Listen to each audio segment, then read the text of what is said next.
I'm going to tell y'all something that I've never gotten up in front of people and said anything. And the thing that I think is wondrous is that from walking down there up to here, you all have multiplied about 3 times. There's a whole bunch of y'all out here. I wanted to talk to you something about the type of, you prayed for me for a long time. And I wanted you to know kind of what kind of person I am. I was born on a farm in Pennsylvania County. I had 5 sisters and no brothers. My sisters were all older, and the only reason that I knew how to do anything for myself was that the youngest one left home when I was 6 years old. So I was basically an only child after that. Before I go any further, I think we need to have a word of prayer. Dear Lord, I pray that for Carlton, I pray that he will be standing here in the very near future, because we're all just standing in for him and doing the best we can. And Lord, we all love him. We all want him back. I pray, Lord, that everything that is said this morning will glorify you. And I pray, Lord, that you will just be with me. In Jesus' name I pray. Amen. My 2 parents were very God-fearing people. I wish I could tell you all of the different things that happened to them that let you know that God was with them. One of the things that my dad believed was in the resting on the 7th day. And this is one thing he always told me in chapter 2 of Genesis. Thus the heavens and the earth were finished, and all the host of them. And on the 7th day, God ended his work, which he had made, and he rested on the 7th day from all his work, which he had made. And God blessed the 7th day and sanctified it, because that in it he had rested from all his work, which God had created and made. These are the generations of the heaven and of the earth when they were created in the day that the Lord God made the heaven and earth. The one thing that on a farm, one of the first things that you are taught is how God makes everything. Man thinks he's pretty smart. Everything that you look at, when you look at the monitor in the back, when you look at the windows, when you look at the pews, the building that we're in, everything came from the earth. We haven't made anything. All God gave us was the knowledge of how to make all of that into what we needed for this life. One of the things that my dad was always about was the animals. The animals couldn't feed themselves, so you had to feed them. That was the one thing that you could do on Sunday. I remember I was just a young fellow, and in those days, the old combine we had was one that you had to have somebody tying the sacks on the combine and then somebody driving the tractor. And a neighbor had been after my dad for some time. He wanted him to thrash some wheat for him, and Sunday was the only day that he was available to do it. And my dad said no, he didn't work on Sunday. He didn't want to do it.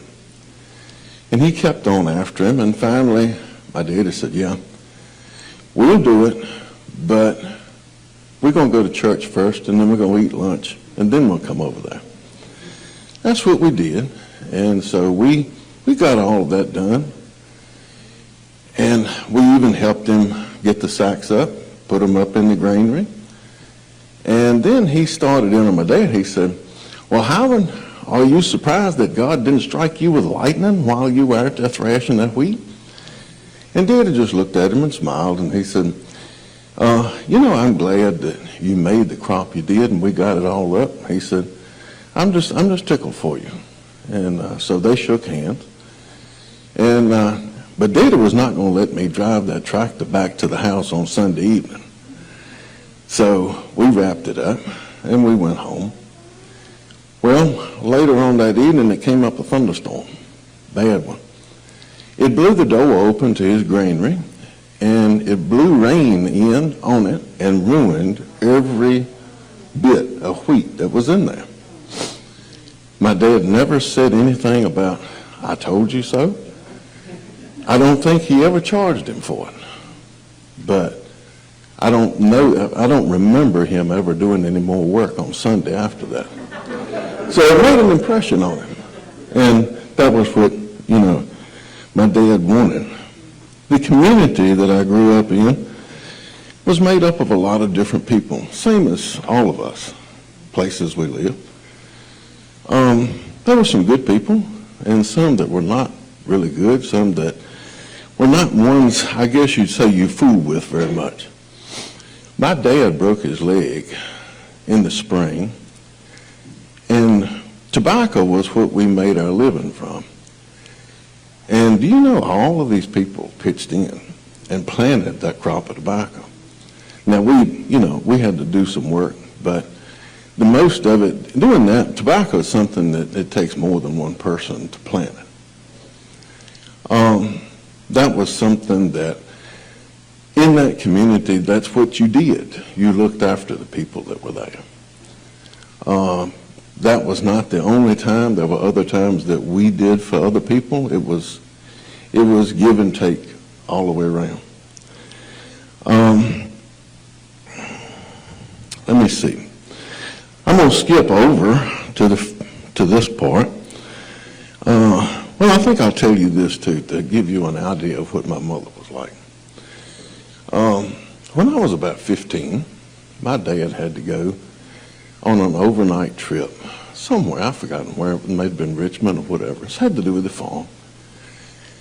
And somebody tried to break in the house that night.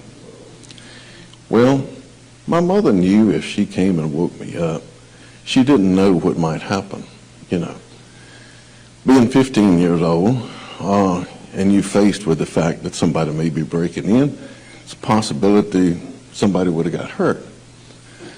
She went in the living room and dropped down on her knees on the piano bench, and she prayed to God to make that man leave. Do you know he left? The next morning, I didn't know anything about any of this. And when I came down, she wanted me to go downstairs and check the door, see what damage had been done. I went, all of his tools were still laying there. He hadn't damaged the door any at all. And the reason I bring that up is that for me, the things that I prayed about has always took time. It may be days, weeks. My mother prayed, and immediately that man left. That was pretty strong to me. Now to get back to, I got married in 1980. I married a Christian lady and started basically a normal life, just working. I went to work at Abbott. I worked there, then I would go out to the farm and work. Then I'd come home in the evening. Basically just a normal life. When she was 53, she showed signs of coming down with Alzheimer's. And so that started a whole new part of life for both of us. You pray a lot and you read a lot. I wanted to know what I could expect, what was going to be facing me. She had her own personality, and the type of personality she had was not one that, I don't mean this in a bad way, but she could never be wrong very much. And when she was diagnosed with it, of course, she said the doctor was wrong. But I will never forget when he told her what she had. That was not good. But anyway, I retired early. I retired in 2011 to look after her. Not one of the easiest things I'd ever done. Had to pray for strength every day. And above all, you had to pray for understanding, because it was one of these things that just, you never knew what it was going to do from day to day. During this time, I had smoked most of my life. I started when I was like 12 years old. It was not frowned upon then. Nobody knew. I mean, everybody smoked, it seemed like. But anyway, I wanted to stop. Now, why I wanted to stop in the middle of one of the most strenuous times I'd ever had, I don't know. But I did. Now, at this time, I think she was still at home. So the morning started out with waiting for her to get up and then trying to keep her occupied. Hopefully she knew who I was. I prayed twice that God would take that habit away from me, because I knew I wasn't strong enough. Ain't no way. Well, I never smoked in the house. I always went outside. And about a month later, I ate breakfast. She hadn't got up, so I went outside to smoke a cigarette, and I didn't want one. I stuck it back in the pack, and up until today, I've never smoked another one since.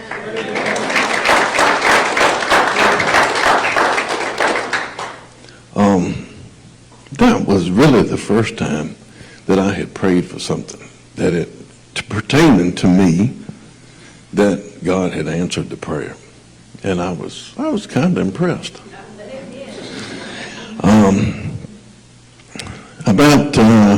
About later than that, for 2.5 years, she lived at Runkin Pratt.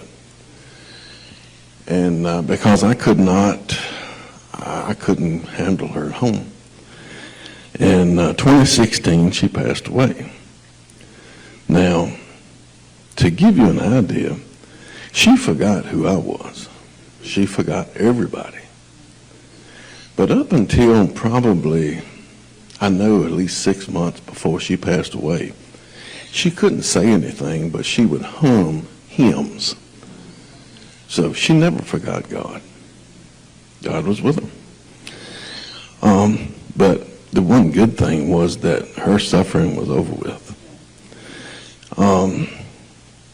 My life changed a lot then, because basically it had centered on taking care of her.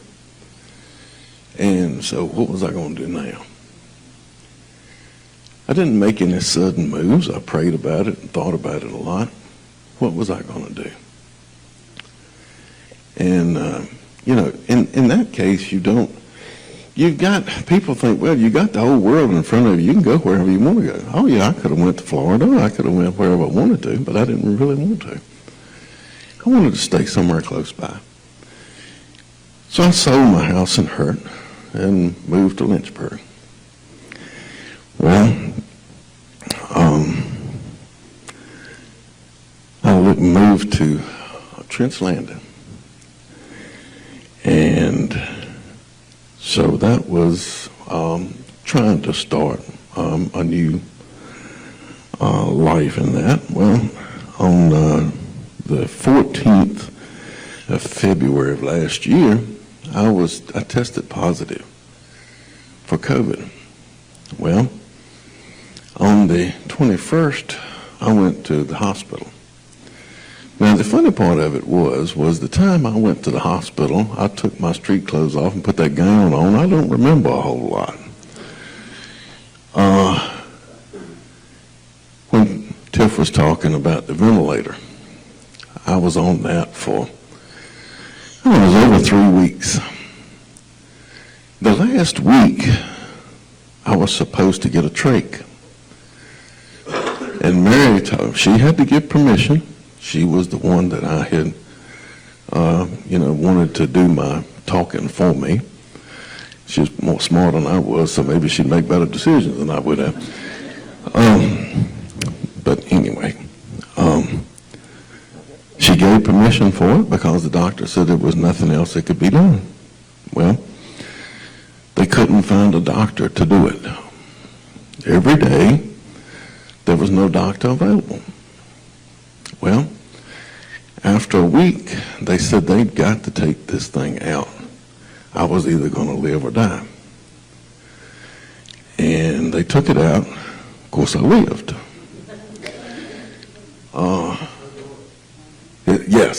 Yes, I was pretty tickled at the time. But I didn't know anything. All of this was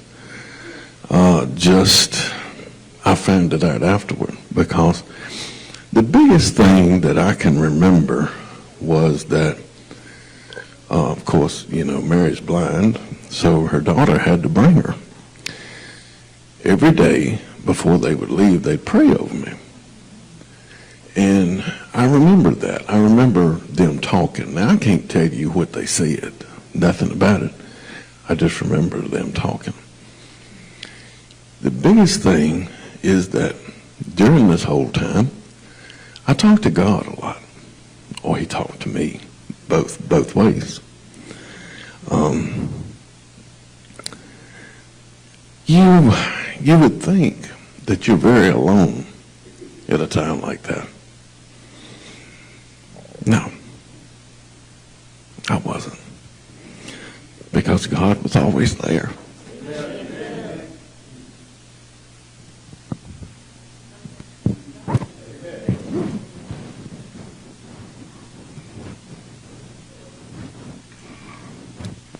I said I won't want to do this.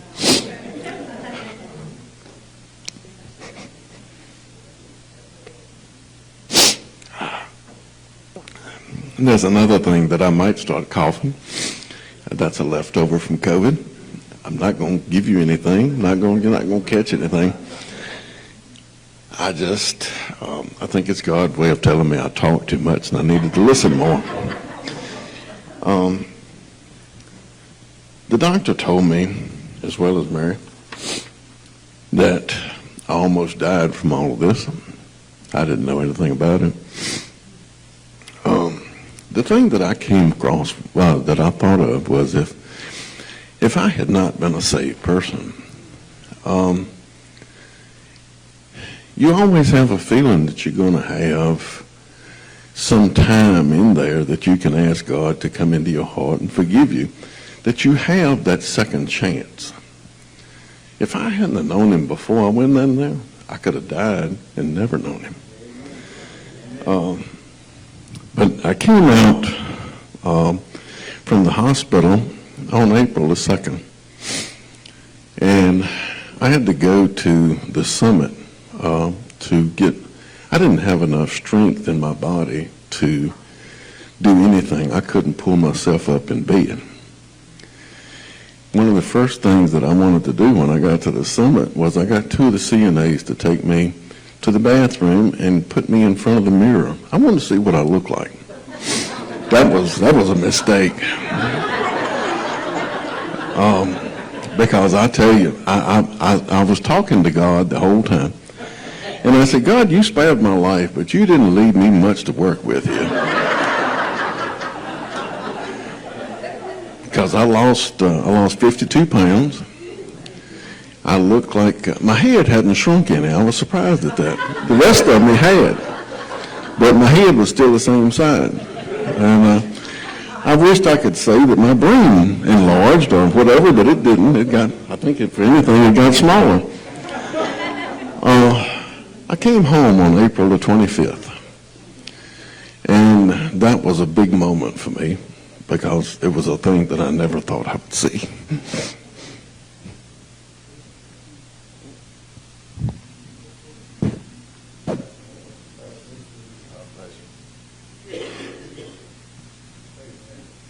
I'm sorry, I'm wasting y'all's time.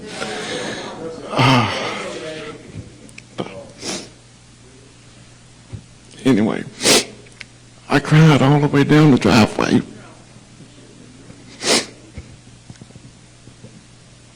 I just never thought I would be home.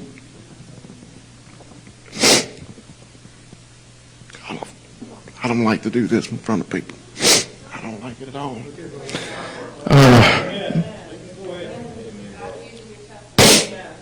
But anyway, it was special. On June, after I got back, Mary and I were married because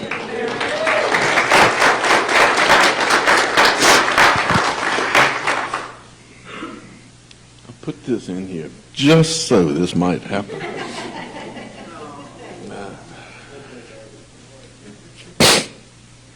But anyway,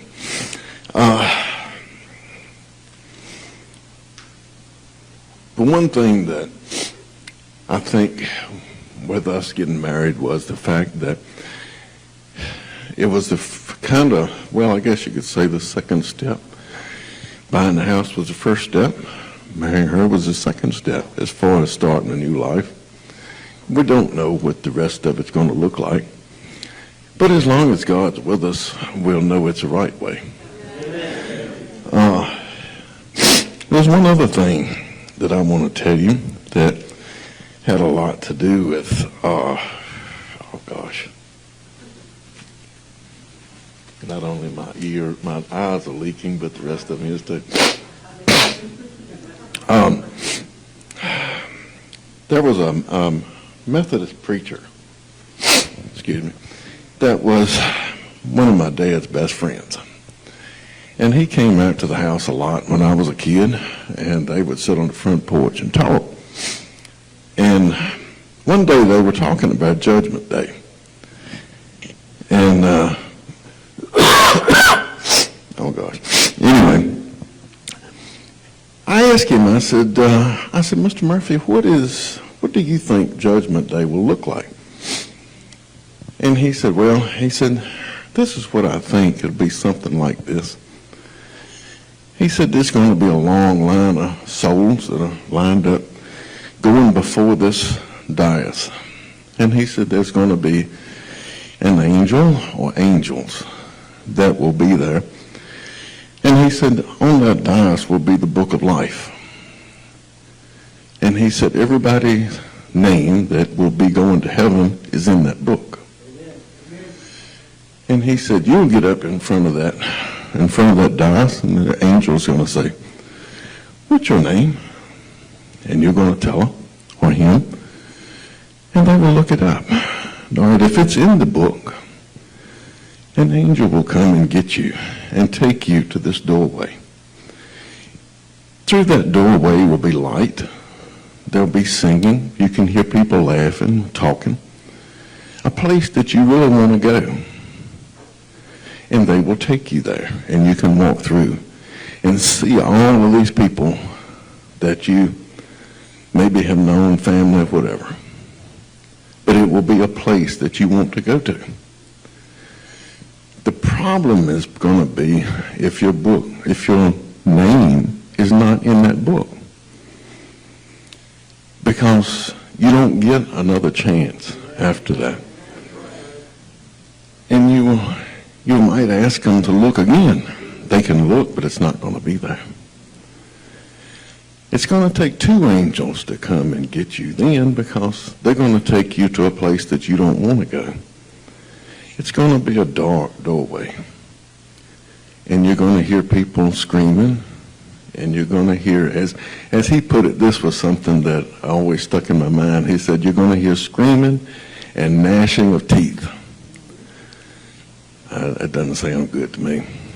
And so he said those two angels will take you there, and whether you want to go or not, you have to go. And it's a downward tunnel, and it's slick. You can't crawl back up. You can't grab a hold. You're gone. And he said, that's the thing of it that people don't think about, is they always think there's another day. And he said, if you have gone to that point, you can't come back. And he told me, he said, do you know John 3:16, Dave? I said, yes, I do. And he said, can you recite it for me? I said, yeah. I said, for God so loved the world that he gave his only begotten Son, so that whosoever believes in him shall not perish but have everlasting life. And he looked at me and like I was maybe 9 years old. But that stuck with me all of my life. He reached out, took my hand, as you would shake hands with a man. And he said, always think about this, son. He said, you always keep this in your heart. And he said, you make sure that never happens. And I think all of us need to think about, where are we at? Excuse me, that's my stomach. Where are we at in this journey? Because life is a journey. Mine has, I'm telling you the things that, it's like when I told you about my wife. That was a test. My late wife. That was a test. It was one I passed. But I'm not telling you about all the tests that I didn't pass. And there are some that all of us have that we didn't pass. But the thing of it is no matter how many of them you didn't pass or how many of them you got right, God is still there. Because when I was laying in a hospital bed, I talked to him quite a bit. And the thing that he always told me was just pray all the time. He said, of course, not all the time, but I know I did several times during the day.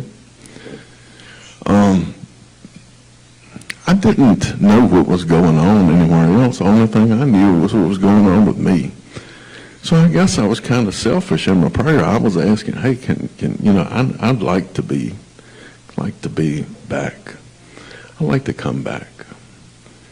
And he let me do it. Over the last year, I've been getting my strength back. And I'm still in the process of getting it back.